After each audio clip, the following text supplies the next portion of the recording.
आपका हार्दिक स्वागत है। आज हम प्रश्नावली 2.3 का पहला प्रश्न हल करेंगे। पहला प्रश्न इस तरह से है, x की 3 घात धन 3x का वर्ग धन 3x धन 1 को निम्नलिखित से भाग देने पर शेषफल ज्ञात कीजिए। प्रश्न को हल करें। इससे पूर्व एक बार शेषफल प्रमेय को देख लिया जाए। मान लीजिए px एक से अधिक या एक के बराबर घात वाला एक बहुपद है और मान लीजिए a कोई वास्तविक संख्या है। यदि px को रैखिक बहुपद x ऋण a से भाग दिया जाए तो शेषफल pa होता है। बहुपद शेषफल प्रमेय को इस तरह से समझा जा सकता है। यदि हम किसी बहुपद px को किसी रैखिक बहुपद x ऋण a से भाग दें तो शेषफल r बराबर pa के रूप का प्राप्त होगा। उदाहरण के लिए हम एक बहुपद लेते हैं, x की 4 घात धन x की 3 घात ऋण 2x का वर्ग धन x धन 1 और इसे हम रैखिक बहुपद x ऋण 1 से भाग देते हैं तो शेषफल p1 के रूप में प्राप्त होगा। अब यहाँ बहुपद में चर x के स्थान पर 1 स्थापित करने पर हमें शेषफल के रूप में 2 प्राप्त होता है। प्रश्नावली 2.3 का पहला प्रश्न और पहला भाग हमें दिया गया है। f(x) x की 3 घात धन 3x का वर्ग धन 3x धन 1 भाज्य के रूप में और gx बराबर x धन 1 भाजक के रूप में। इस प्रश्न में हमने gx से fx को भाग देना है और शेषफल बताना है। इस प्रश्न को हमने शेषफल प्रमेय के अनुसार हल करना है। आइए हल करते हैं। माना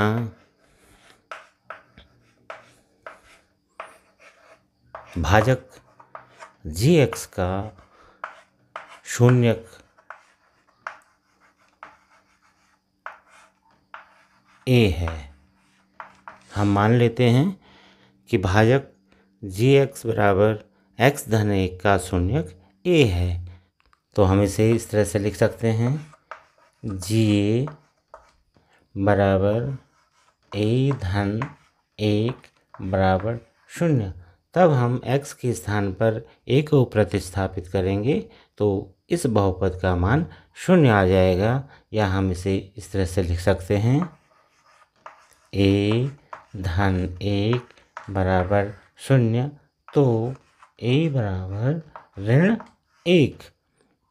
1 को हम दाहिने पक्ष में प्रतिस्थापित करते हैं तो धन की जगह उसका चिन्ह ऋण हो जाता है। अब शेषफल प्रमेय के अनुसार gx से fx को भाग देने पर शेषफल fa के रूप में प्राप्त होगा। या हम इसे ऐसे लिख सकते हैं, fx में gx से भाग देने पर शेषफल r बराबर pa होगा। या हम इस तरह से इसको समझ सकते हैं कि fx में x के स्थान पर a का मान रखने से हमें शेषफल की प्राप्ति हो जाएगी। तो हम fx में x के स्थान पर अब a का मान यानी ऋण 1 प्रतिस्थापित करेंगे। अब यहाँ हम fx जो कि भाज्य है उसमें हम a का मान x के स्थान पर रखेंगे तो इसे हम इस तरह से लिख पाएंगे, x के स्थान पर a का मान। तो fx अब a की 3 घात धन 3 गुणा 1 का वर्ग धन 3 गुणा a धन 1 के रूप का हो जाएगा। और a की वैल्यू रखने पर, चूँकि 1 की वैल्यू ऋण 1 आई है, तो ऋण 1 की 3 घात धन 3 गुणा ऋण 1 का वर्ग धन 3 गुणा ऋण 1 धन 1। आगे हल करेंगे। ऋण 1 की 3 घात, ऋण की 3 घात ऋण होती है और 1 की 3 घात बराबर 1 ही होता है। धन का धन 3 गुणा ऋण का वर्ग धन और 1 का वर्ग 1 यानी 3 गुणा 1। आगे धन ऋण का ऋण 3 गुणा 1 3 और धन 1 का धन 1 बराबर, इसे हम लिख सकते हैं ऋण 1 धन 3 ऋण 3 धन 1 जो बराबर 0 के रूप में प्राप्त होता है। अतः हम लिख सकते हैं शेषफल R बराबर FA बराबर 0। तो शेषफल 0 के रूप में प्राप्त होगा। आइए अब हम प्रश्न का दूसरा भाग हल करते हैं। प्रश्न का दूसरा भाग, यहाँ हमने gx बराबर x ऋण 1/2 से भाज्य को भाग देना है या fx को भाग देना है। तो पहले भाग की तरह ही हम मान लेते हैं, माना gx का शून्यक a है। माना gx का शून्यक a है तो gx में x के स्थान पर a को प्रतिस्थापित करने से बहुपद a ऋण 1/2 के रूप का हो जाएगा और इसका मान 0 हो जाएगा। तो हम लिख पाएंगे कि a ऋण 1/2 बराबर 0 या a बराबर 1/2। अब शेषफल प्रमेय के अनुसार अगर gx का भाग fx में दिया जाता है या fx को gx से भाग करने पर शेषफल r fa के रूप का प्राप्त होगा। तो हम लिख सकते हैं बहुपद fx को gx जो कि भाजक है से भाग करने पर या भाग देने पर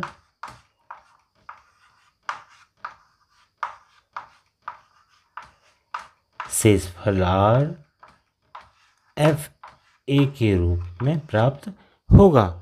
तो हम अब fx में x के स्थान पर a प्रतिस्थापित करेंगे और शेषफल की गणना करेंगे। अब शेषफल R बराबर FA, तो fx को हम इस तरह से लिख पाएंगे x की 3 घात यानी a की 3 घात धन 3 x का वर्ग यानी a का वर्ग धन 3 गुणा x यानी a धन 1। अब यहाँ हम a का मान 1/2 प्रतिस्थापित करेंगे तो a की 3 घात के स्थान पर 1/2 की 3 घात धन 3 गुणा 1/2 का वर्ग धन 3 गुणा 1/2 धन 1 को हम लिख पाएंगे और इसे हल करेंगे तो 1/2 की 3 घात 2 की 3 घात 8 धन 3 गुणा 1/2 की 2 घात 1 की 2 घात 1 और हर में 2 है 2 की 2 घात यानी 4 धन 3/2 3 गुणा 1 यानी 3 और हर में 2 धन 1 का 1 और इसे हम आगे हल करेंगे 1/8 धन 3/4 धन 3/2 धन 1। आगे हल करेंगे पहली भिन्न के हर में 8, दूसरे के हर में 4, तीसरे के हर में 2 और अंतिम के हर में 1। तो यहाँ पर लॉसो 8 के रूप में हम ले सकते हैं। आगे हल करेंगे तो 8 का भाग 8 में एक बार और 1 गुणा 1 यानी 1 धन 4 का भाग 8 में 2 बार और 2 गुणा 3 यानी 6 धन 2 का भाग 8 में 4 बार और 4 गुणा 3 यानी 12 धन 1 का भाग 8 में 8 बार और 8 गुणा 1 बराबर 8। तो अंश में जो योग हमें यहाँ प्राप्त हो रहा है 12, 8, 20 और 26 और 1 27 यानी 27 और हर में 8। तो इस तरह से शेषफल के रूप में हमें यहाँ 27/8 प्राप्त हो रहा है। अब हम प्रश्न का तीसरा भाग हल करेंगे। यहाँ g(x) बराबर x है, तो इसे पूर्व के भागों की तरह मान लेते हैं कि माना g(x) का शून्यक a है। अगर g(x) का शून्यक a है तो g(x) में x के स्थान पर a रखने से g(a) बराबर a होगा और उसका मान 0 होगा, यानी a बराबर 0। अब f(x) में g(x) का भाग देने पर शेषफल f(x) में g(x) से भाग देने पर शेषफल r बराबर f a। तो आइए अब f a ज्ञात करते हैं। f a बराबर a की 3 घात धन 3 a का वर्ग धन 3 a धन 1।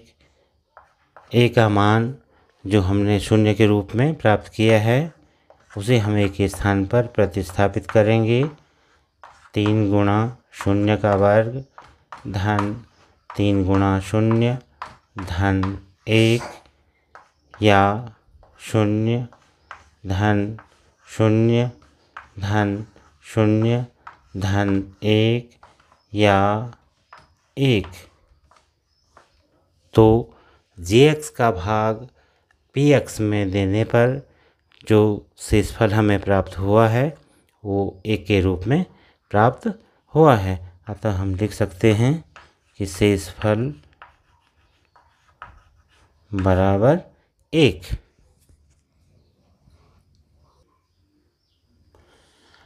अब हम प्रश्न का चौथा भाग हल करेंगे। चौथे भाग के लिए g(x) बराबर x धन पाई है जो कि भाजक है। हमने यहाँ f(x) में g(x) से भाग करके शेषफल की गणना करनी है। तो पिछले भागों की तरह यहाँ भी हम मान लेते हैं, माना g(x) जो कि भाजक है का शून्यक a है। अगर g(x) का शून्यक a है तो g(x) में x के स्थान पर a रखने से बहुपद g(x) का मान 0 प्राप्त होगा, या इस तरह से हम लिख सकते हैं g(a) x के स्थान पर a रखने से बहुपद इस तरह से आएगा a धन पाई और इसका मान 0 हो जाएगा, या हम इसे लिख पाएंगे a धन पाई बराबर 0 या a बराबर ऋण पाई। पाई दाहिने पक्ष में पक्षांतरित होगा या स्थानांतरित होगा तो इसका चिन्ह धन से ऋण हो जाएगा। अब f(x) में g(x) का भाग देने पर शेषफल r बराबर f a होगा। तो हम f(x) में ए का मान प्रतिस्थापित करके देखेंगे। तो आइए एफ ए को ज्ञात करते हैं। एफ ए को हम एफ ऋण पाई लिख सकते हैं, क्योंकि हमें पता है कि ए का मान ऋण पाई है। तो एक्स के स्थान पर हम ऋण पाई को स्थापित करेंगे। सबसे पहले एक्स की 3 घात यानी ऋण पाई की 3 घात धन 3x का वर्ग यानी 3 ऋण पाई का वर्ग धन 3 गुणा ऋण पाई धन 1 का धन 1। या इसे हम लिख पाएंगे ऋण पाई की 3 घात। तो ऋण चिन्ह की 3 घात ऋण ही होती है, तो ये आएगा ऋण पाई की 3 घात। और यहाँ ऋण का वर्ग धन होता है, तो धन धन का धन 3 पाई का वर्ग, और यहाँ ऋण धन का ऋण 3 पाई धन 1। तो इस तरह से हमारे पास जो शेषफल प्राप्त हुआ है ऋण पाई की 3 घात धन 3 पाई का वर्ग ऋण 3 पाई धन 1 प्राप्त हुआ है।